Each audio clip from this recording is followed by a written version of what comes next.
Whew.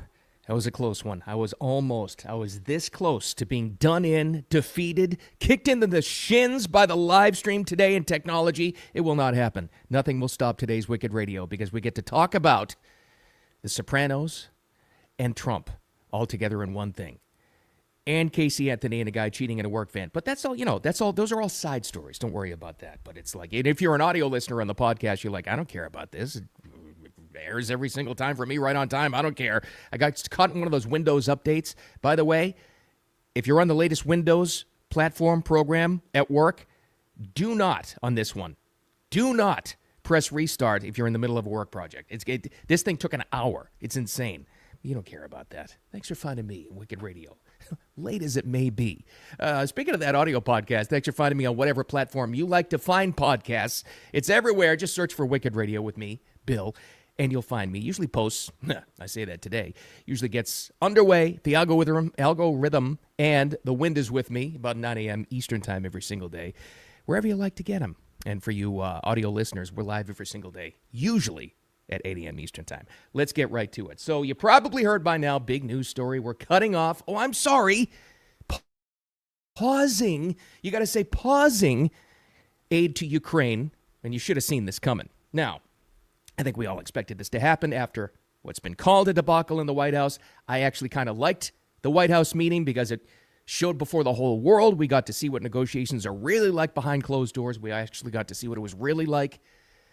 There are those who say they knew, it wasn't J.D. Vance saying this, but there are other, let's call them Trump experts, people that know him inside and out and have known him for years, that say this deal was done to pause aid probably as soon as Zelensky started to push back. And at the time I'm thinking, how do you know that? Come on, really? Nobody really knows. None of us are mind readers. You don't know that for sure.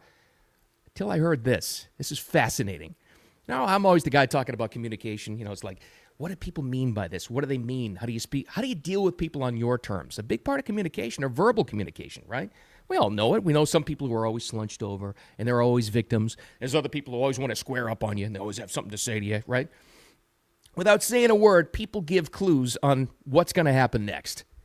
Trump's that way, too. And I had never, ever heard this, as much as this guy's been in the news for, good God, most of our adult lives. I mean, going back to like 70s and 80s, right? As the businessman, and now obviously what we know Trump as. I had no idea this was such a tell. And now it's all coming out. He does this all the time. What am I talking about? The Sopranos move. The two-finger deal. And I'm trying to describe this too, because we have a lot of you audio listeners that only hear the audio on the podcast. But I'm trying to explain this. This is the pinky and the pointer finger together. And all you got to do is think of the Sopranos. Tony did it sometimes, but you know who did it a lot? Paulie Walnuts. If you know the famous HBO show, The Sopranos, which kind of like they're pointing it at you, the two-finger deal. And it's very like kind of an aggressive kind of move. I had no idea until it was pointed out. I was watching the Benny Johnson show. I love Benny Johnson. He's a great commentator. He does a great job on this. And he had on as a guest Hogan Gidley. He's a former White House deputy press secretary. And Benny asks him about the Sopranos move. And Trump does that. Does he do it all the time? And what does it mean when he does it?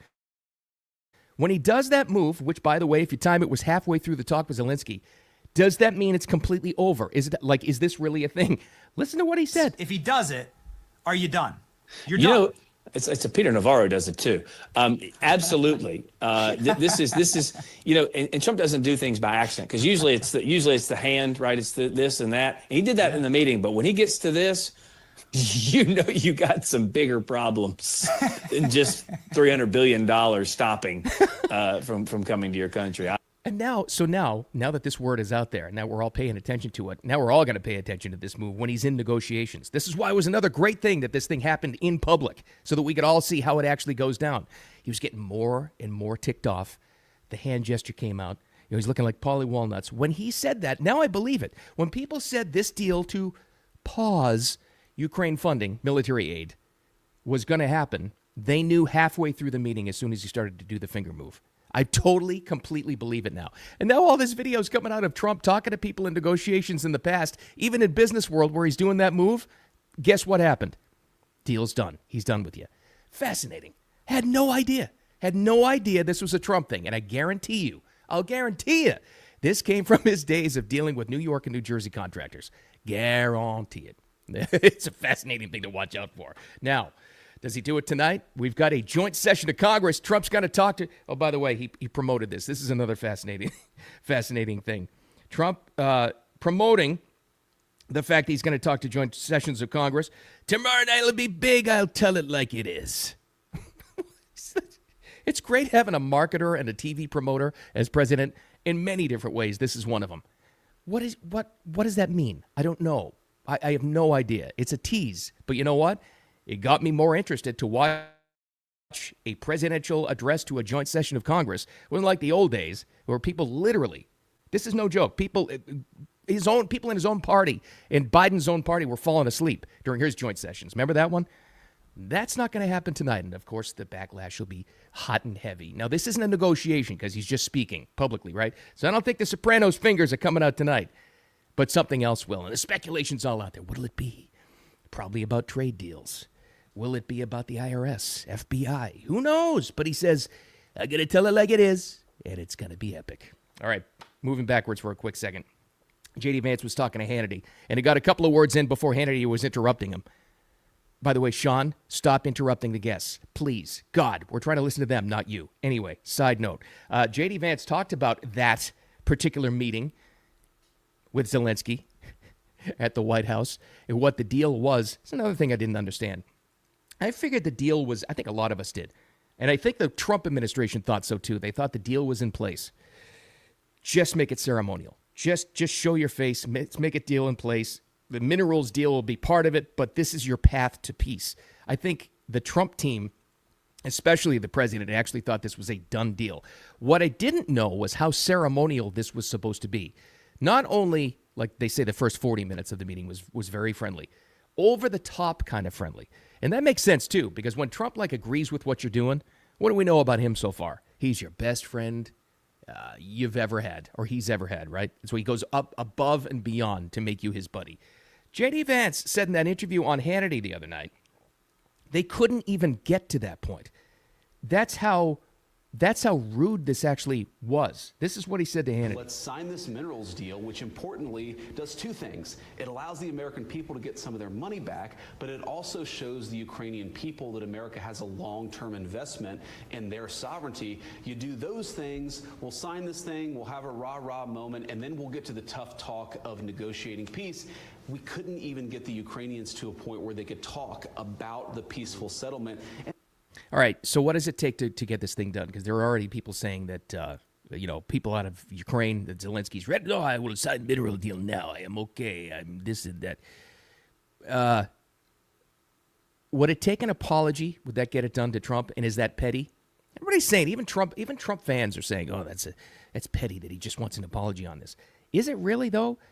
Now that I heard J.D. Vance describe that and how the meeting really went and how rude it actually was, I think an apology is 100% justified in this. Yeah, it's Trump's ego. I get that. Yes, it is. He wants to have a power play. I get that. I mean, the power play started as soon as Zelensky pulled up in the driveway. Hey, he dressed up this time. That kind of thing. And when he does the handshake and he pulls you in, that's Trump. That's the way it is. Will an apology come? Oh, I don't know. We'll see. Now that the military aid has been paused, maybe it's coming anyway. I don't know. Maybe they'll have you know what? They should have another meeting in the White House. And then we'll all watch for the Sopranos move. See if Trump pulls it. And if he sees that, it's bad news for Ukraine because it's done. It's probably a thing. If he uses that move twice like Paulie Walnuts, you're probably dead. I don't know. We'll see. We'll see what happens. All right, this is one of the weirdest stories, one of the weirdest returns of public figures I've ever seen in my life. And I think everything I've heard over the past few years, because when you do radio in a certain market or whatever, you get to know a lot of people who see other people and they like to tell you who they interacted with or saw at the store or whatever. It's at least, I know it's in Florida. I don't know whether it's specifically in my area. But Casey Anthony has been here for a long time. The whole story, and I'm not going to rehash this thing. I lived through that in the radio wars of people debating the Casey Anthony story in about 2008, 2009, whatever the hell it was. I have zero interest in rehashing that whole debate. Zero. I'm not going back there. No interest. Not doing it. Whole thing was tragic. What happened to little Kaylee Anthony, the little girl. And it is a fact. They knew this. The one thing that's proven on it is that Casey Anthony, the mom, waited like 30 days to report it. Just ridiculous. I'm not rehashing that. What's fascinating to me is that not as a private citizen, you would think after that kind of exposure for a horrific case, and that was the biggest law case in the world for a couple of years going on back and forth. You would think after that you'd want to be a very private citizen, and I think she has been for the most part. What would drag you out of your private life if you're, I don't know, just trying to get along, living in Florida or wherever? What would drag you out? If somebody recruited you, she's an advocate now, apparently. Yeah, that Casey Anthony. Post this video, which has been seen now millions of times, which is key to the story and why she would be recruited to be a voice for a certain group of people, I guess. Does a video in her car, and she says multiple times, I want to do this in a professional manner. Well, you're in your car doing a video. It's not that professional. Why is she coming out of the woodwork? First of all, what is she going to say? Casey Anthony, that Casey Anthony, back in the news because she brought herself back in the news. If you don't know, my name is Casey Anthony. My daughter is Kaylee Anthony. My parents are George and Cindy Anthony. This is not about them. This is not in response to anything that they have said or done. That's not to say that I'm not going to respond at some point to some of the things that they have said and done. Okay. The whole point of this is for me to begin to reintroduce myself. Yeah. And I can't help but think when I hear that and when I saw that, why? Why would you do that? It would have to be either another incident involving you or somebody wanted to use your platform to advocate, be an influencer, whatever. Everybody's an influencer these days for something else. Sure enough, later on in the video, it seems to be the case as an advocate. But for whom? She does explain it. One of the main reasons that I'm doing this, there are people close to me who have been targeted and attacked recently. There are also people close to me who have had some recent things occur. And when necessary, people needed to step up, myself included. So as a proponent for the LGBTQ community, for our legal community, women's rights, I feel that it's important that I use this platform that was thrust upon me. Well, now we know who wanted to use her platform through her, because there's your proof right there. And I guess all this mostly is going to be on Substack. But then, of course, like everything else on TikTok as well, is it going to be interactive? Is she going to answer questions for people who need this? But the women's rights in the LGBTQ community, obviously, reaching out to Casey Anthony to use her platform to get these issues out in the forefront. And, of course, like they all say now, also in the video that you didn't hear, in our current political climate, boy, do you hear that a lot these days. Heard it all over the Oscars the other night. You hear the talking heads on the Sunday news show saying it in our current political climate. What climate is that? What rights are you losing? What is it? Like, it's just nonsense theater kid talk. Like all this made up stuff. What do you mean? Who are you advocating for exactly? What rights have been taken away? That just seems like a bunch of fear-mongering so far. But she's a big advocate. Millions of views on a simple car video with her cell phone. Millions of views so far. So whoever wants her to get these issues out there, controversy be damned. That's what matters, more so than anything in the past. And boy, that's quite a past, all right. Like I said, I'm not going to rehash the Casey Anthony story or dig up the poor story of little Kaylee Anthony, but she's out there now as an advocate. It's just a strange thing to finally find privacy in your private life after something so horrifically controversial in public, and then bring yourself out because you felt there was a need? You, of all people? I just think somebody is using her for something. I don't know. I guess. We'll see. We'll see where that goes, if it goes anywhere. And I think it will already. Who the heck knows? All right, this is going somewhere. And unfortunately, speaking of viral trends, I think we got a new one. You know what it's going to be? It's going to be women on Facebook checking their husbands' work vans to make sure nothing funky's going on, nothing frisky, because of this story out of the UK where this dopey English guy was caught in his work van, trousers down, with the mistress.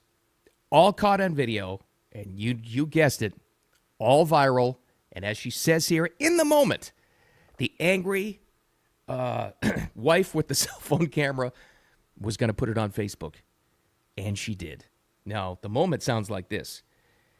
I always say it's almost like a different language when certain Cockney accents work up. It really is. It's like a different language. They're speaking English, but it's English. So she's mad. In the back of his dad's van, cheating on me. It's mine for 17 years, but last New Year with some bag. No, it's not right. No, go on, carry on. You want a show? You can have a show. All right, so it's over. No, it's not. Yeah, it is. What's over? You and her? This is going on Facebook. You watch. Put the phone on. No? You've got No? the phone. You watch. It's going off Facebook. Oh, and it was. Oh, it was all right. So here's the trend. First of all, I know I'm laughing, but it's just because of the scene. I know it's not funny. I know that, not supposed to laugh at those kinds of things. Here's what's going to happen. You're going to have the real part of the social viral trend where you've got all kinds of Facebook ladies who are suspecting. They're not really sure. Their husband works in a trade and he's got a work van he brings home. They got to, they think maybe something's been going on all these years or maybe recently. So they're going to start opening up the van and seeing if they catch anybody in the act. And I hope they don't. Here's what else is going to happen, because you see this all the time when a story like this is this big, and this thing's been seen millions and tens of millions of times across the world. You're going to have a lot of people faking the videos. This always seems to happen. So you're going to see a lot of faked videos of husbands in the back of the work van with the mistress and the angry wife, no matter where they are. I don't know, but it's going to be a trend. I think so. The good and the bad of social media. Anyway, all right. Sorry for starting late today, but that's it. We got the big session, the address before the joint session of Congress before both houses from Trump tonight. I'm going to tell it like it is. It's going to be epic. It's going to be unbelievable. Will it be? I don't know. I hope so.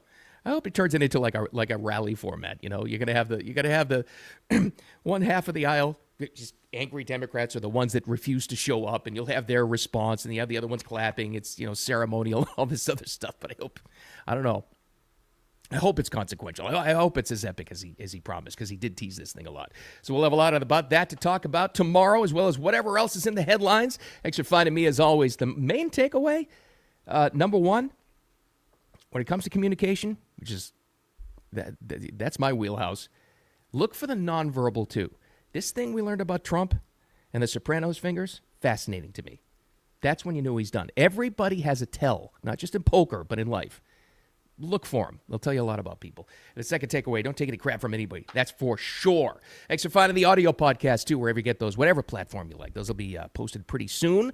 And thank you for the downloads on that and the ratings. Appreciate you very much. Really beautiful surprise on that. I appreciate you. And for you audio-only folks, we're always live when Microsoft isn't trying to defeat me. 8 a.m. Eastern Time on these platforms, on X and YouTube, and on Facebook, too. So have a wicked awesome Tuesday. It's only Tuesday, really? We'll talk to you tomorrow.